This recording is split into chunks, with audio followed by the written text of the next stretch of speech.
no, otaku de los visados. Hola a todos, soy Sara y muchas gracias por venir aquí una vez más al canal. Y bueno, en este vídeo de hoy me gustaría dar algunos consejos según yo, o sea que no es que sean leyes, sino eso, consejos de cómo venir aquí a vivir a Japón y también cómo yo creo que se puede tener pues una buena vida aquí. Entonces, como quizá ya estaréis presuponiendo, esto, claro, son algunos tips que serán bastante subjetivos porque, claro, o sea, yo no soy aquí palabra de Dios, ¿no? Y es solo basado en mi experiencia mezclado con mi propia personalidad. O sea que no os lo toméis tampoco al pie de la letra, sino como una opinión más. Igual muchos de los que veis este vídeo pues ya sabéis un poco sobre mí, pero si no lo sabéis, yo soy originalmente de cerca de Barcelona, pero llevo 4 años y pico viviendo aquí en Japón.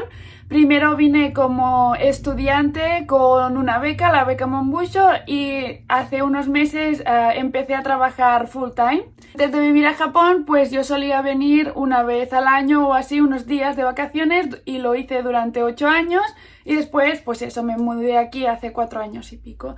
Y os digo todo esto para que sepáis un poco de quién vienen estos consejos y cuánto hace que estoy así en contacto directo con vivir aquí, digamos. Pues bueno, el primer consejo que os quiero dar es tener muy claras las normas de los visados.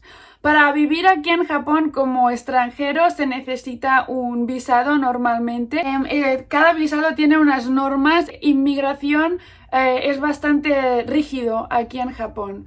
Entonces yo creo que es muy importante convertirse en una especie de otaku de los visados y tener muy claro cuáles serán los requisitos que tú tendrás que cumplir para conseguir el visado que tú quieres, y también tener en cuenta cuándo tendrás que cambiar de visado y si te será posible.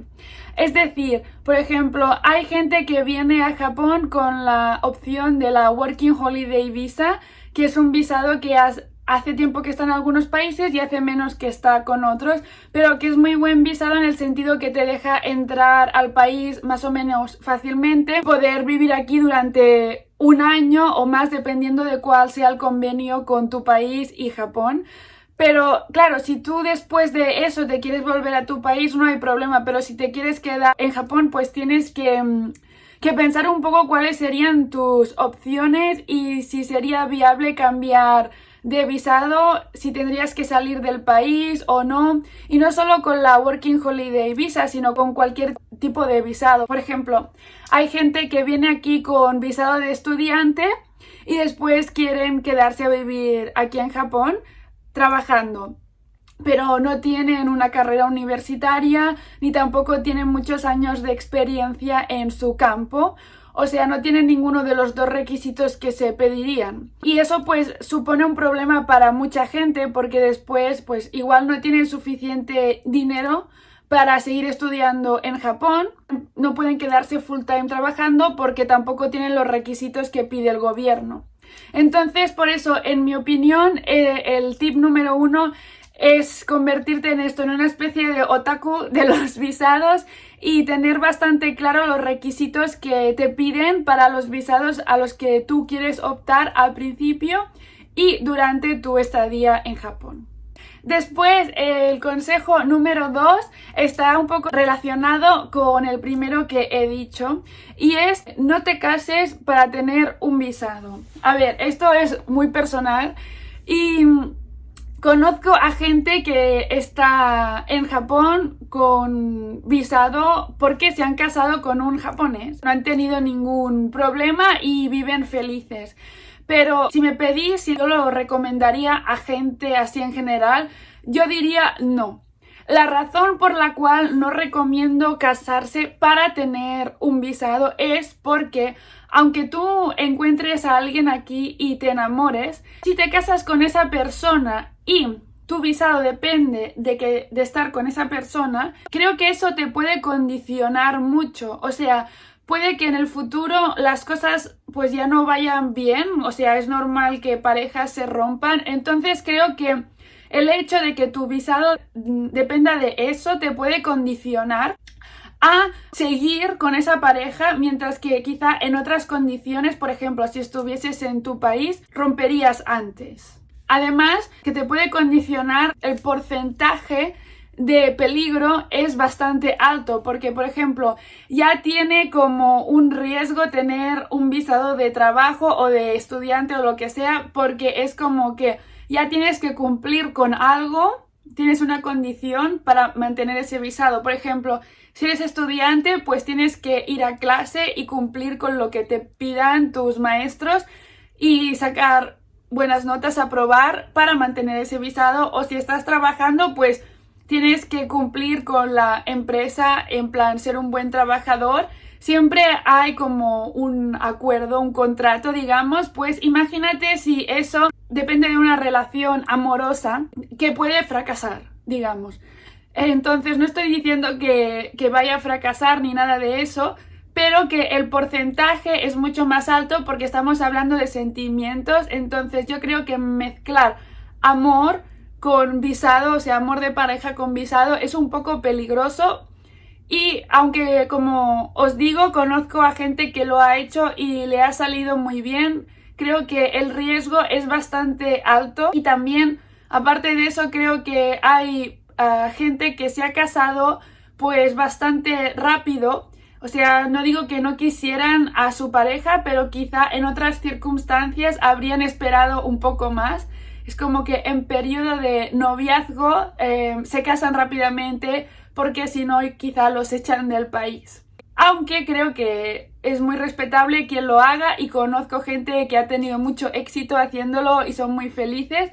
Yo, en mi opinión, es esta, que hay un riesgo muy alto de poner en peligro muchas partes de tu vida si usas el método de casarte para tener un visado, o que casarte implique tener ese visado, digamos. Consejo número 3. Este consejo es como una vez ya estés viviendo aquí y da igual qué tipo de vida tengas, de estudiante, trabajador, lo que sea. Creo que es muy importante tener un equilibrio y siempre priorizar tus necesidades. ¿Por qué digo esto? Aquí en Japón, seguramente si tú quieres mudarte aquí, puede ser que sea porque hay cosas que te gustan de aquí, hay hobbies, hay entretenimiento que te gusta mucho y está en este país, y en este país como que lo puedes encontrar en gran cantidad.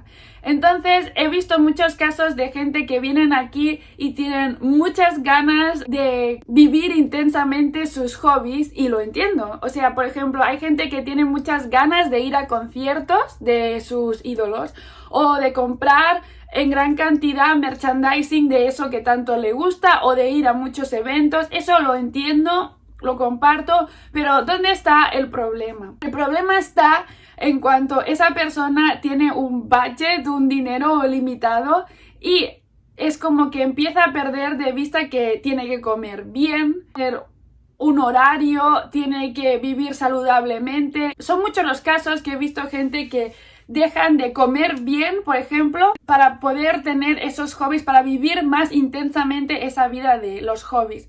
Y es muy fácil caer en esa tentación porque lo tienes ahí, en la palma de la mano. Si tú pagas, es como que no tienes que esperar, es como que lo tienes ahí, sobre todo si vives en una gran ciudad. Entonces depende de tu fuerza de voluntad decir no cuando económicamente no puede realmente. Y la gente que yo veo que, por ejemplo, dejan de comer las veces que tocaría al día, solo comen una vez al día y comen comida muy muy barata que tampoco es muy nutritiva, digamos, y lo hacen repetidamente. Y no es porque no tengan dinero para comprar comida, sino es que quieren usar ese dinero para los hobbies, porque los tienen ahí y tenían muchas ganas de vivir esa vida intensamente. Yo creo que eso es algo psicológico y que se tiene que tener mucho en cuenta, porque si no, puedes caer enfermo, entonces que eso se convierta como en una bola, porque si estás enfermo, pues no podrás ir a clase, no podrás trabajar, no podrás tener ese dinero, no podrás disfrutar esos hobbies. Así que creo que es muy importante tener un poco de cabeza y poner prioridad a tus necesidades básicas y ya lo que te quede gastarlo en hobbies. Mi consejo número 4 es entender la cultura y actuar en consecuencia.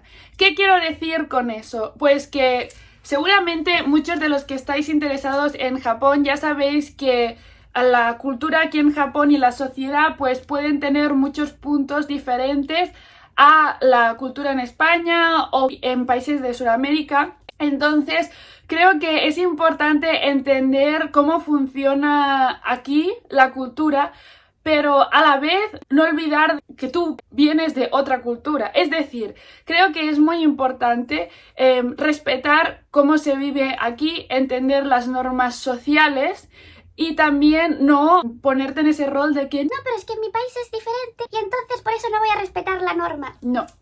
Yo creo que es importante respetar las normas y entender que aquí, pues la gran mayoría de la gente que te vas a encontrar vive de acuerdo con haber crecido con esas normas. Al fin y al cabo, eres tú el inmigrante que decide ir a ese país por voluntad propia, es decir, Japón en este caso. Pero una vez has entendido todo esto, respetas la cultura, respetas la sociedad, intentas integrarte y no creerte que eres eso, la última Coca-Cola en el desierto.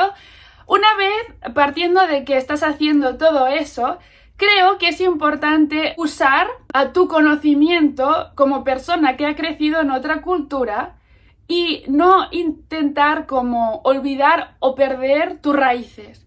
Creo que en el equilibrio de entender lo más posible la sociedad, comprenderla y respetarla a la vez de que usas quizá factores que son propios de ti y que no son enseñados normalmente en la educación aquí en Japón, creo que eso te será pues muy positivo aquí. Por ejemplo, en algunos casos aquí la burocracia es muy como pesada, cuesta como esos procesos burocráticos.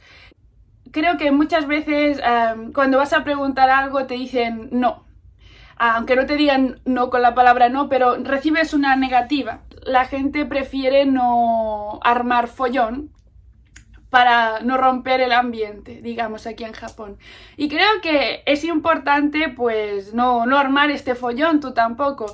Pero si alguien está haciéndote una injusticia, por ejemplo, o crees que no te están tratando como deberían en una situación burocrática, pues creo que, por ejemplo, es importante no liarla, no hablar muy alto ni nada de eso, no enfadarte, pero usar tu mentalidad quizá de extranjero y decir, vale, me han dicho que no, pues voy a volver otro día y voy a insistir, voy a volver otro día y voy a insistir, y quizá algo así de ser muy muy pesado, pues no lo haría la mayoría de la gente aquí en Japón, pero si tú insistes mucho con algo que crees que se te está haciendo una injusticia, como quizá harías en otro país, pero de manera educada, pues quizá podrás conseguir lo que querías y lo que te tocaba, digamos. Entonces, en ese sentido creo que es importante tener un buen balance, entender que la cultura es de cierta manera, pero que tú también, al venir de otro país, usándolo de manera educada, pues a veces es importante saber usar la improvisación, saber usar tu propio carácter y saber cómo mezclar las dos cosas, en mi opinión. El consejo número 5 es que valores a los amigos que vas a hacer aquí por la persona que son, no de dónde vienen. Es decir, he conocido gente que solo se hacen con gente de su propio país o extranjeros viviendo en Japón. O sea, que crean una especie de gueto porque se sienten más cómodos solo hablando en su idioma y no quieren relacionarse tanto con japoneses, o como que les da angustia tener que hablar en un idioma que no dominan del todo. Por otra parte, he conocido también gente que solo quieren hablar con japoneses porque creen que esa es la manera de mejorar el idioma, entonces ven como una pérdida de tiempo relacionarse con gente que hable español, inglés, lo que sea. En mi opinión, creo que las dos cosas no son productivas realmente, porque tú no sabes con qué tipo de personas te vas a encontrar. Te puedes encontrar buena y mala gente eligiendo una o la otra opción, pero si eliges solo una de las dos opciones te vas a perder la buena gente del otro lado. No creo que tengamos que hacer un gueto solo con extranjeros porque nos sintamos más cómodos hablando en esa lengua. Creo que si te mudas a otro país tienes que mentalizarte que estás saliendo de tu comfort zone, pero a la vez no creo que solo tengamos que hablar con japoneses, porque ¿en qué estás basando esa amistad con los japoneses? En básicamente aprovecharte de ellos porque tú quieres mejorar tu idioma. ¿Hablarías con esas personas si no fuesen japoneses? No, porque te estás basando en eso para establecer esa amistad. Entonces yo creo que en lugar de discriminar gente para tener amistad dependiendo de dónde vengan, se tiene que como vivir aquí de manera natural y aceptar a la buena gente en tu vida, sean japoneses o no. Y bueno, estos han sido mis 5 consejos para vivir aquí en Japón. Entonces, si os ha gustado este vídeo y me queréis dejar un mensaje, un comentario, o si pensáis que hay algunas cosas que para vosotros son totalmente diferentes o no las veis así, o sí que estáis de acuerdo, pues también agradecería mucho que me lo dejaseis aquí en los comentarios y os estaré leyendo. Y si os ha gustado este vídeo, pues podría hacer una segunda parte porque tengo pues más consejos para vivir aquí en Japón. Y muchas gracias por ver este vídeo y nos vemos a la próxima. Bye bye.